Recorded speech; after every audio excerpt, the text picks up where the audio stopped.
আমানতু বিল্লাহ, কোনো শক্তি নাই, কোনো পাওয়ার নেই, কোনো ক্ষমতা নেই, কোনো বিধান নেই, কোনো আইন নেই, কোনো রিজিকদাতা নেই, কোনো হায়াতের মালিক নেই, মৌতের মালিক নেই, শান্তির ফয়সালাকারী কেউ নেই, একমাত্র আছেন তিনি কে?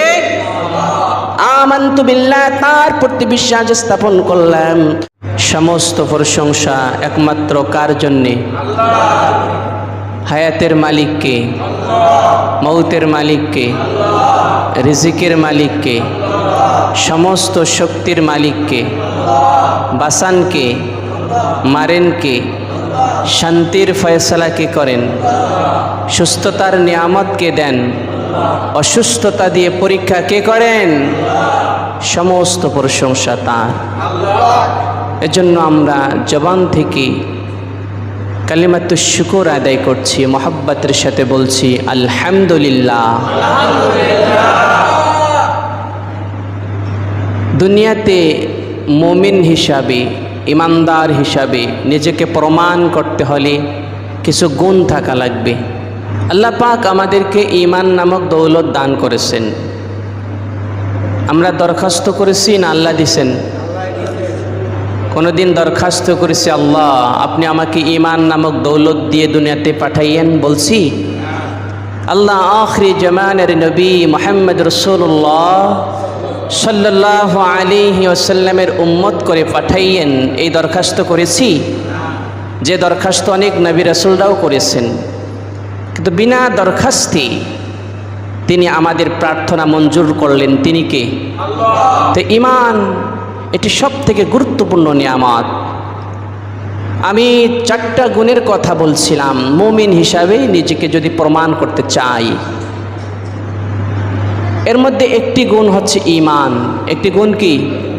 ঈমান। এমন 4টা গুণের কথা বলবো, জীবন পরিপূর্ণ হয়ে যাবে ইনশাআল্লাহ। এরকম একটি গুণ হচ্ছে ঈমান। ঈমান হচ্ছে শ্রেষ্ঠ নিয়ামত।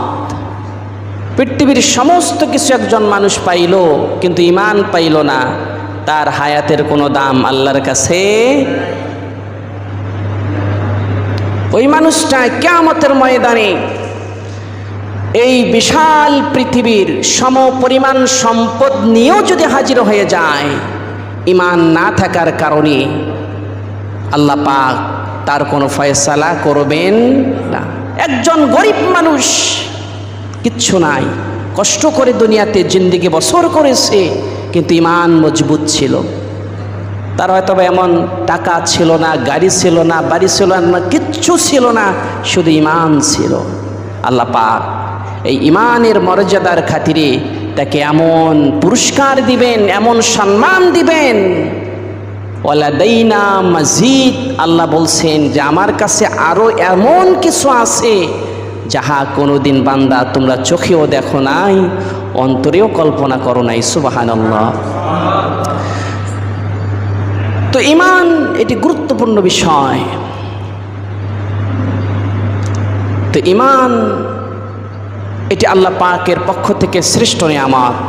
আর যে ব্যক্তি নিয়ামতের শুকরিয়া আদায় করবে, আল্লাহর জন্য, আল্লাহর সন্তুষ্টির জন্য, আল্লাহ পাক রেজামন্দি হাসিলের জন্যে যারা এই নিয়ামতের শুকরিয়া আদায় করবে, আল্লাহ পাক দুনিয়া এবং আখিরাতের কামিয়াবি তাকে দান করবেন। সুবহানাল্লাহ। আল্লাহ পাক বলছেন লাইন শাকারতুম লাযীদান্নাকুম ওয়া লাইন কাফারতুম ইন্না আযাবি লাশাদীদ।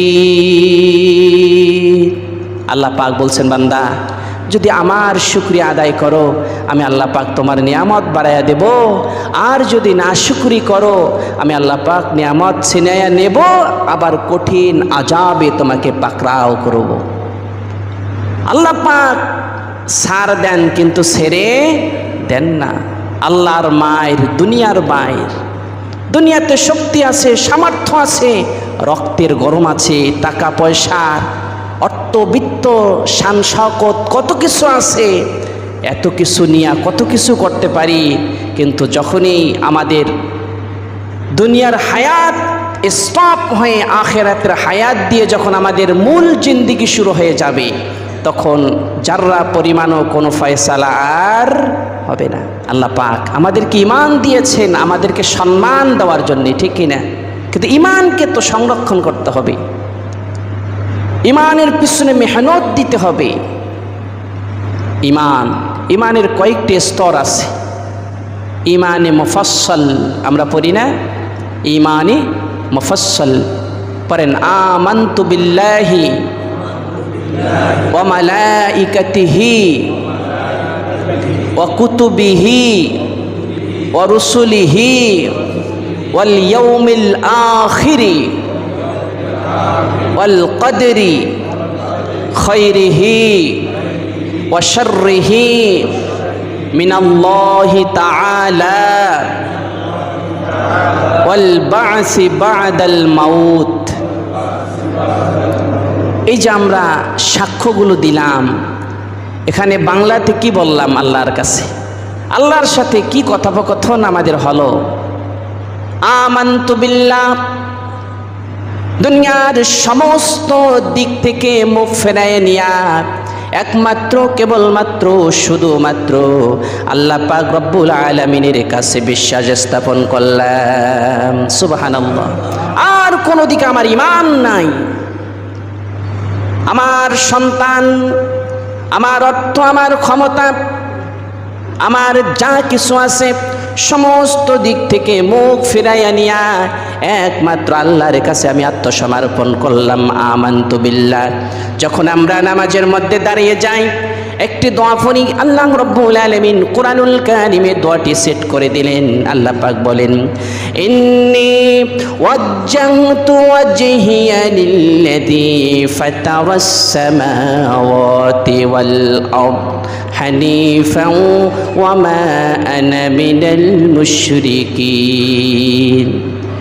ইন্নী ওয়াজ্জাহতু, নিশ্চয় সমস্ত দিক থেকে মুখ ফিরে আনিয়া আমি মতমজ্জা হলাম এমন এক স্রষ্টার দিকে, যিনি বিশাল আকাশের মালিক, যিনি বিশাল বিস্তীর্ণ জমিনের মালিক। সুবহানাল্লাহ।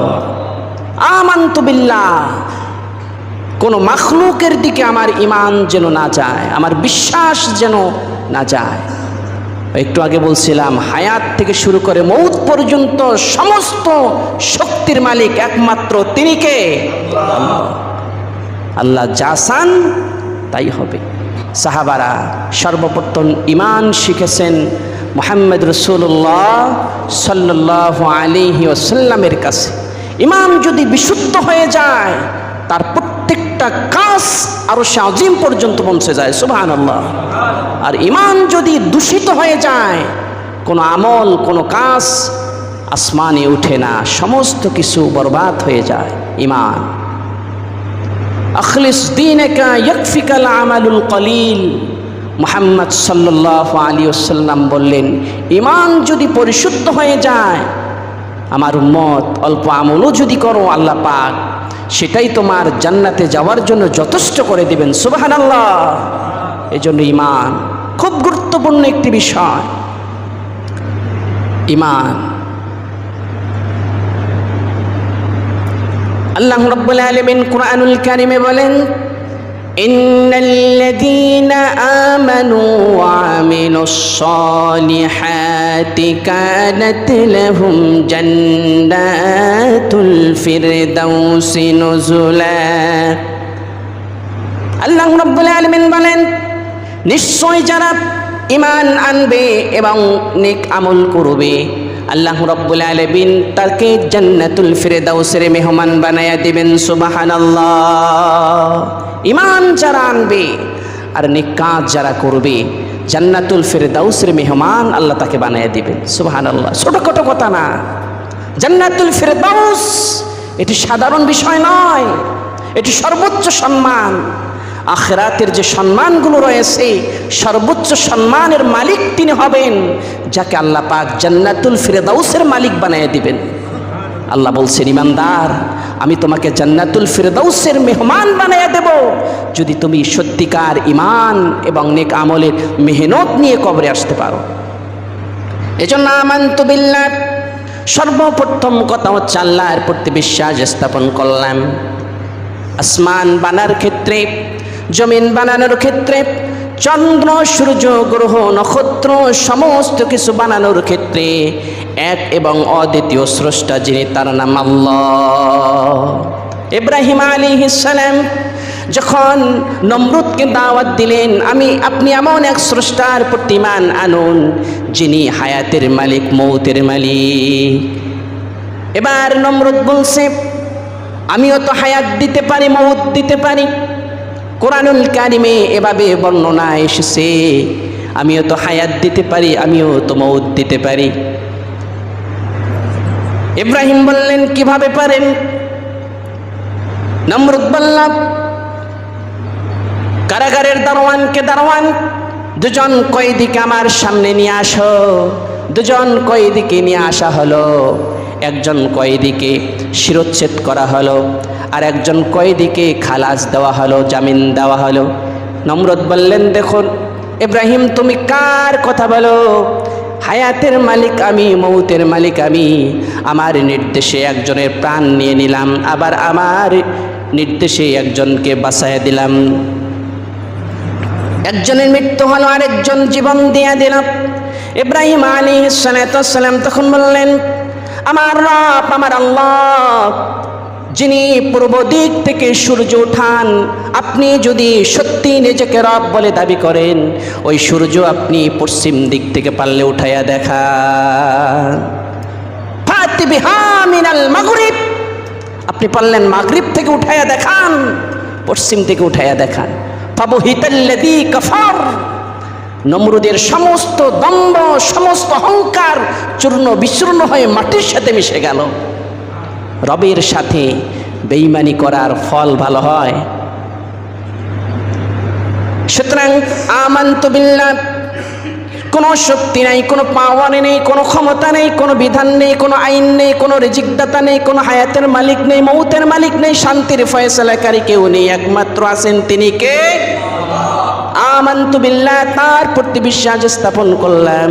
ওয়া মালাইকাতিহি, দু চোখে দেখি না, আল্লাহ পাক অসংখ্য ফেরেশতা তৈরি করে রাখছেন, ওই ফেরেশতাদের প্রতি বিশ্বাস স্থাপন করতে হবে।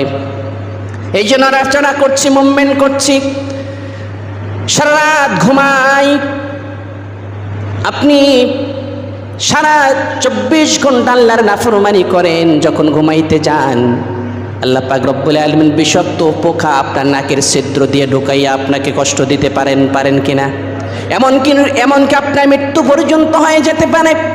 কানের ছিদ্র দিয়া বিষাক্ত পোকামাকড় আপনার ভিতরে প্রবেশ করে, আপনার মৃত্যু পর্যন্ত হয়ে যেতে পারে। আপনি আল্লাহর সাথে নাফরমানি করেন, তারপর আল্লাহ পাক রহমান, দয়াময় আল্লাহ মাবুদ মেহেরবান, আপনি যতক্ষণ পর্যন্ত ঘুম থেকে না উঠবেন, এমনকি 24 ঘন্টা আপনাকে সার্বিকভাবে নিরাপত্তা দেওয়ার জন্য ওই রহমতের ফেরেশতাগুলো, নূরের ফেরেশতাগুলো আপনার চতুর্দিকে আল্লাহ পাক বেষ্টন করে রেখেছেন। সুবহানাল্লাহ, বেষ্টন করে রেখেছেন। ওই ফেরেশতাদের প্রতি বিশ্বাস স্থাপন করতে হবে। ফেরেশতা হক, ওয়া কুতুবিহি, সাইয়্যিদনা আদম আলাইহিস সালাতু ওয়াস সালাম থেকে শুরু করে নিয়ে মুহাম্মদ রাসূলুল্লাহ সাল্লাল্লাহু আলাইহি ওয়াসাল্লাম পর্যন্ত আল্লাহ পাক গোটা মানব জাতির সংশোধনের জন্য, জাহান্নাম থেকে বাঁচাইয়া জান্নাতে নেওয়ার জন্য যত কিতাব নাজিল করেছেন, যত দলিল নাজিল করেছেন, যত বিধান নাজিল করেছেন, এই সমস্ত কিছুর উপরে বিশ্বাস স্থাপন করতে হবে। প্রত্যেকটা কিতাব সত্য, হক, কোনো ভুল নাই, মিথ্যা নাই। ওয়া মালাইকাতিহি ওয়া কুতুবিহি ওয়া রুসুলিহি, সাইয়্যিদনা আদম আলাইহিস সালাতু ওয়াস সালাম থেকে শুরু করে নিয়া মুহাম্মদ রাসূলুল্লাহ সাল্লাল্লাহু আলাইহি ওয়াসাল্লাম পর্যন্ত আল্লাহ পাক যত নবী রাসূল দুনিয়াতে পাঠিয়েছেন, সমস্ত কিছু হক, সত্য, কোনো মিথ্যা নাই। আল্লাহ পাক বলেন, ওয়ালাকাদ বা'আসনা ফি কুল্লি উম্মাতির রাসূলা আন ই'বুদুল্লাহা ওয়াজতানিবুত তাগুত। আল্লাহ পাক বলেন, প্রত্যেকটা জাতির কাছে, কওমের কাছে আমি রাসূলদের প্রেরণ করেছি, যাতে করে তারা মানুষকে আমার দিকে ডাকতে পারে, আনিয়াবুদুল্লাহ। তারা প্রত্যেকটা যুগে যুগে একমাত্র সাধারণ মানুষকে, আল্লাহর বান্দাদেরকে আল্লাহর দিকে ডেকেছেন। সুবহানাল্লাহ, আল্লাহর দিকে ডেকেছেন। যুগ যুগ ধরে এই দাওয়াত চালু ছিল, আজও আছে, কিয়ামত পর্যন্ত থাকবে। এই দাওয়াতকে বন্ধ করার শক্তি কারোর আছে নাকি? আল্লাহ পাক বলছেন ফি কুল্লি উম্মাতির রাসূলা, প্রত্যেকটা রাসূল, প্রত্যেকটা নবী তার সম্প্রদায়কে আল্লাহর দিকে ডেকেছেন। লা ইলাহা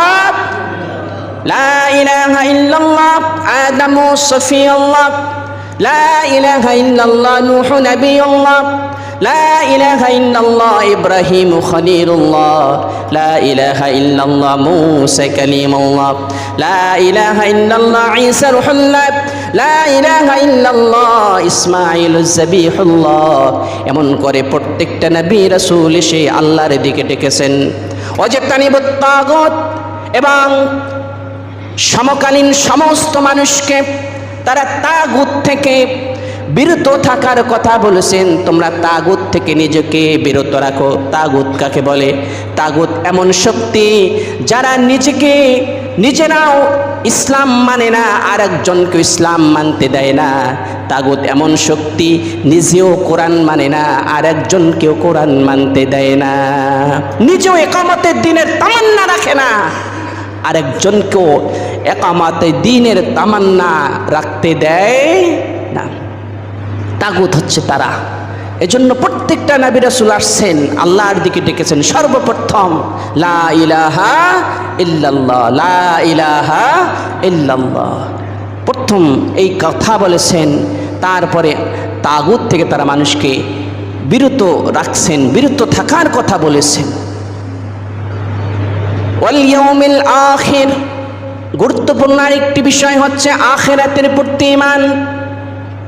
পৃথিবীতে এমন কপাল পোড়া মানুষ আছে যারা মৃত্যুকে বিশ্বাস করে না। তারা হচ্ছে নাস্তিক। কি নাস্তিক? ওরা মৃত্যু বিশ্বাস করে না, আখিরাত বিশ্বাস করে না। বিশ্বনবী মুহাম্মদ রাসূলুল্লাহ সাল্লাল্লাহু আলাইহি ওয়াসাল্লাম আজ থেকে ১৫০০ বছর পূর্বে সলিউশন দিয়ে দিয়েছেন। তখন এরকম নাস্তিক ছিল, তারা মৃত্যুকে বিশ্বাস করতো না, আখিরাতকে বিশ্বাস করতো না। তারা বলতো আমরা যখন মরে যাব, আমরা তো মরে গিয়া মাটি হয়ে যাব, লোহা হয়ে যাব, পাথর হয়ে যাব, এরপরে কিভাবে আল্লাহ আমাদেরকে খুঁজে পাবে? মৃত্যুর পর তো আমরা বিনাশ হয়ে যাব, আবার কিসের পরীক্ষা, কিসের আবার হায়াত? আল্লাহ রাব্বুল আলামিন আজ থেকে ১৪০০ বছর পূর্বে মুহাম্মদ রাসূলুল্লাহ সাল্লাল্লাহু আলাইহি ওয়াসাল্লামের মাধ্যমে সমাধান দিয়ে দিলেন। যারাই এইসব কথা বলবে, এইসব কথাই যারা বলবে, এইসব ধ্যান ধারণা নিয়ে যারা চলবে, আল্লাহ রাব্বুল আলামিন সমাধান দিয়ে দিলেন। আল্লাহ পাক বলেন কুল কুনু হিজারাতান আও হাদিদা। আল্লাহ পাক বলেন আমার রাসূল আপনি বলে দেন, কিয়ামত পর্যন্ত যারাই এই চিন্তা পোষণ করবে, তথা কথিত যুক্তি যারাই দাঁড় করাবে, আমরা তো মরার পরে লোহা হয়ে যাব, মাটির সাথে মিশে যাব, পাথরের সাথে মিশে যাব, কিভাবে আমাদেরকে আবার জিন্দা করা হবে? আল্লাহ পাক বলেন তোমরা মরে গিয়া যদি লোহা হয়ে যাও, পাথর হয়ে যাও, তারপর আমি আল্লাহ পাক রব্বুল আলামিন তোমাদেরকে জীবিত করব। সুবহানাল্লাহ। কোন মানুষকে যখন দাফন করে, দাফন করার পরে আমরা যখন তার উপরে মাটি বিছিয়ে দেই, পাথর বিছিয়ে দেই, যাই বলি, তখন আমরা সাক্ষ্য দেই মিনহা খলাকনাকুম ওয়া ফিহা নুঈদুকুম ওয়া মিনহা নুখরিজুকুম তারাতান উখরা। এই সাক্ষ্যগুলি দেই নিশ্চয় আল্লাহ পাক আমাকে মাটি থেকে বানিয়েছেন, আবার এই মাটির নিচে আমাকে নিয়ে যাবেন, আবার যখন সময় হয়ে যাবে এই মাটি থেকে আমাকে পুনরুত্থিত করবেন, আল্লাহর সামনাসামনি আমার হতে হবে, আমার জিন্দেগির সমস্ত হিসাব আল্লাহর কাছে দিতে হবে। ঠিক কিনা বলেন? আখিরাতের প্রতি ঈমান সন্দেহাতীতভাবে প্রমাণিত আখিরাত, কোনো সন্দেহ নেই। এই জীবন জীবন নয়, আমাদের আরেক জীবন আছে, সেটা হচ্ছে আখিরাত। ঠিক না? আখিরাত। এই জীবন তো ধোঁকার জীবন, এই জীবন তো প্রতারণার জীবন, ধোঁকার জীবন। এটা আমাদের জীবন শুরু হবে মৃত্যুর মধ্য দিয়ে। কি দিয়ে? মৃত্যুর মধ্য দিয়ে আমাদের জীবন শুরু হবে। এখনো জীবন শুরু হয় নাই, এখন আমাদের জিন্দিগি শুরু হয় নাই, আমাদের জিন্দিগি শুরু হবে মৃত্যু দিয়া। যে জিন্দিগি শুরু হবে আর শেষ হবে না, ওটাই হচ্ছে আখেরাত। এই দুনিয়ার জীবন তো হচ্ছে ধোঁকা, এটি একটি ধোঁকা এবং পরীক্ষার জায়গা। পরীক্ষার জায়গা, যারাই পরীক্ষার মধ্যে পাশ করবে আল্লাহ পাক মৃত্যুর মধ্য দিয়ে সাকসেসফুল ইন লাইফ, আল্লাহ পাক সফলতার জিন্দিগি তাকে দান করবেন, যে জিন্দিগির সফলতা একবার শুরু হলে আর কোনোদিন শেষ হবে না। এটা হচ্ছে আখেরাতের জীবন। আল কদরি খাইরিহি ওয়া শাররিহি মিনাল্লাহি তাআলা। তাকদীর, এই তাকদীর কে বানাইছেন? কে বানাইছেন? অনেক সময় আমরা তাকদীরকে দোষ দেই, আমার কপাল এত খারাপ, আমার নসিব এত খারাপ। খবরদার, আপনি তাকদীরকে দোষ দিবেন না। আপনি তাকদীরকে দোষ দেন, কাকে দোষ দিলেন? তাকদীরকে যদি গালি দেন, কাকে গালি দিলেন? তাকদীরের উপর যদি আপনি নারাজ হন, কার উপর নারাজ হলেন? আপনি আমি আমার ভালো মন্দ যাচাই বাছাই করার জন্য যথেষ্ট নই। হয়তোবা সামনে যেটা দেখছি এটি অনেক সময় ভাবি এটাই মনে হয় আমার জন্য মঙ্গল, কিন্তু আমার ভালো, আমার মন্দ, আমার মঙ্গল, আমার অমঙ্গল একমাত্র কে জানেন? অনেক সময় বলি, যাক, যেটা চিন্তা করছিলাম যদি এমনটা হতো আমার তো সর্বনাশ হয়ে যেত।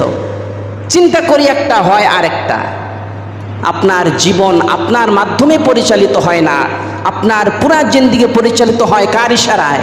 গাছের একটা পাতাও তার ইশারায় পড়ে না। কোথায় যাচ্ছি আমরা? এজন্য তাকদীরকে দোষ দেওয়া যাবে না। ভালো এবং মন্দ যা আসে কার পক্ষ থেকে আসে? ওয়াল বাসি বাদাল মাউত, মৃত্যুর পর আবার আল্লাহ পাক আমাদেরকে জীবিত করবেন। ইন্তেকাল, এটা পরিবর্তন। আজকে মদনপুরে আছেন, কালকে আপনি নওয়াপুরে গেছেন, বা আজকে ঢাকায় আছেন, কালকে চট্টগ্রামে গেছেন। আজকে চট্টগ্রামে আছেন, পরের দিন আপনি সিলেটে গেছেন। এই যে আজকে দুনিয়াতে আসি, পরের দিন আখেরাতে চলে গেলাম। মৃত্যু দিয়ে আমাদের আখেরাতের দরজা ওপেন হয়ে যাবে। এজন্য আল্লাহ থেকে শুরু করে আখেরাত পর্যন্ত মৃত্যুর পরে পুনরুত্থিত হতে হবে, আল্লাহর সামনে দাঁড়াতে হবে, অকাট্যভাবে বিশ্বাস স্থাপন করতে হবে। এটি এরপরে হচ্ছে আমানতু বিল্লাহ, ঈমান। ঈমান বলতে গিয়ে অনেক সময় চলে গেছে। তারপর হচ্ছে আমল, নেক আমল। ঈমান আছে আমল নাই, ওই আমলের কোনো ঈমান আছে আমল নাই, ওই ঈমানের কোনো দাম নাই। আবার আমল আছে ঈমান নাই, ওই আমলের কোনো দাম নাই। ঈমানও থাকতে হবে, আমলও থাকতে হবে। মাঝে মাঝে এক্সাম্পল দিয়া বলি যে ঈমান হচ্ছে এক। ঈমান কি? এক। আপনি যখন একটা নেক আমল করলেন, একের ডান দিকে একটা শূন্য দিলেন, কত হইল? একের ডানে একটা শূন্য দিলে কত হয়? যুবকরা বলে না কেন, কত হয়? 10 হয়। আরেকটা নেক আমল করলেন, আরেকটা শূন্য দিলেন, কত হইল? আরেকটা নেক আমল করলেন, আরেকটা শূন্য দিলেন, কত হইল? তো ঈমান মজবুত রেখে যত নেক আমল করবেন বাড়তেই থাকবে, বাড়তেই থাকবে। উহুদ পাহাড় পরিমাণ সওয়াবের মর্যাদা নিয়ে আল্লাহ পাক হাশরের ময়দানে আপনাকে কবুল করবেন। সুবহানাল্লাহ। এজন্য ঈমানের পরে আমল থাকতে হবে, আমল। তারপরে হচ্ছে শুকর। আপনি সুখী হন আর দুঃখী হন, সর্ব অবস্থায় প্রশংসা হবে কার? আল্লাহর। প্রশংসা করতে যেন আমরা ভুলে না যাই। 3 বেলার খাবার হয়তো এক বেলা খান, ওই এক বেলা খেয়ে যদি আপনি শুকরিয়া আদায় করেন, আল্লাহ পাক নিয়ামত বাড়ায় দিবেন না কমায় দিবেন? শুকর থাকতে হবে সব সময়। আলহামদুলিল্লাহ, আলহামদুলিল্লাহ, আলহামদুলিল্লাহ। এরপর হচ্ছে সবর। সবর, ধৈর্য। ধৈর্য হচ্ছে মহৎ গুণ। ধৈর্য মহৎ গুণ। পৃথিবীর সমস্ত মানুষ যদি একসাথ হয়ে হয়তোবা হিমালয় পাহাড়কে চূর্ণ বিচূর্ণ করে দিতে পারবে, এই শক্তি তারা রাখে। কিন্তু আপনি যদি ধৈর্য ধারণ করেন, সবর করেন, গোটা মানুষ একসাথ হয়ে আপনাকে বিন্দু পর্যন্ত নড়াতে পারবে। জীবন দিয়ে দেব, ঈমান থেকে সরব না। ধৈর্য আল্লাহর প্রতি, ঋণের প্রতি ধৈর্য ধারণ করতে হবে, সবর ধরতে। আমরা ধৈর্য ধরতে পারি না, অল্পতেই আমরা অতিষ্ঠ হয়ে যাই না। ধৈর্য হচ্ছে মহৎ গুণ। ধৈর্য ধরতে একটু কষ্ট, কিন্তু এর ফল অনেক মিষ্ট। এজন্য ঈমান, নেক আমল, শুকর এবং সবর, এই চারটা জিনিস খুবই গুরুত্বপূর্ণ। সবসময় এই চারটা জিনিসকে আমরা গনিমত মনে করি। ভরপুর এই চারটা জিনিসের উপর আমরা যেন আমল করতে পারি। আল্লাহ তৌফিক দান করেন, বলে আমিন।